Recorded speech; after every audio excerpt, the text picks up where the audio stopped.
তরি বাংলাদেশ এর সাথে সরাইলের ইউএনওর মতবিনিময়। নদী ও প্রকৃতি সুরক্ষা সামাজিক আন্দোলন তরি বাংলাদেশ ও সরাইল শাখার সদস্যদের সাথে সরাইল উপজেলা নির্বাহী কর্মকর্তা মোহাম্মদ মোশারফ হোসেনের মতবিনিময় সভা অনুষ্ঠিত হয়েছে।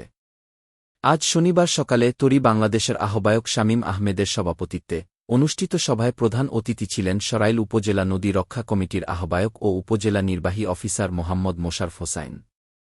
স্বাগত বক্তব্য প্রদান করেন তরি সরাইল শাখার আহ্বায়ক মোহাম্মদ মাহবুব খান।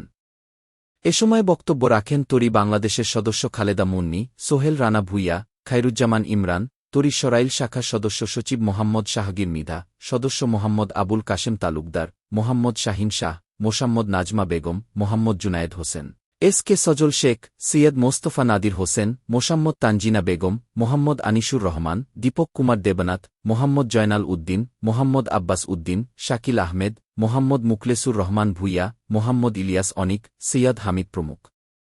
মতবিনিময়কালে তরির সকল সদস্য তাদের বক্তব্যে সরাইল উপজেলা নির্বাহী কর্মকর্তা কর্তৃক সাম্প্রতিক সময়ে নদীদখল দূষণমুক্তকরণে ও পরিবেশ সুরক্ষায় পরিচালিত অভিযানসমূহের প্রশংসা করে কৃতজ্ঞতা জানিয়েছেন। তারা সভায় সমগ্র উপজেলার খাল বিল, নদী নালা, পুকুর ভরাট ও দখল করে পরিবেশ ধ্বংসের চিত্র তুলে ধরেছেন। মাদকের ছড়াছড়ি ও যত্রতত্র ময়লা আবর্জনা ফেলে পরিবেশ নষ্টের চিত্র ও সমাধানের করণীয় উল্লেখ করেছেন।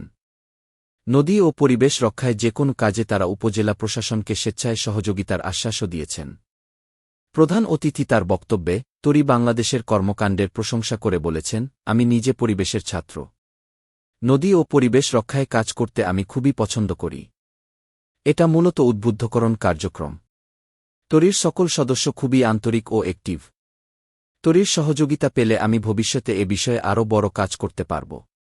আজকে তরির সদস্যরা আমার সামনে অনেক গুরুত্বপূর্ণ ও অজানা তথ্য উপস্থাপন করেছেন। আমি সকলকে সাথে নিয়ে সবগুলো না পারলেও অন্তত উল্লেখযোগ্য সংখ্যক কাজ সম্পন্ন করার চেষ্টা করব।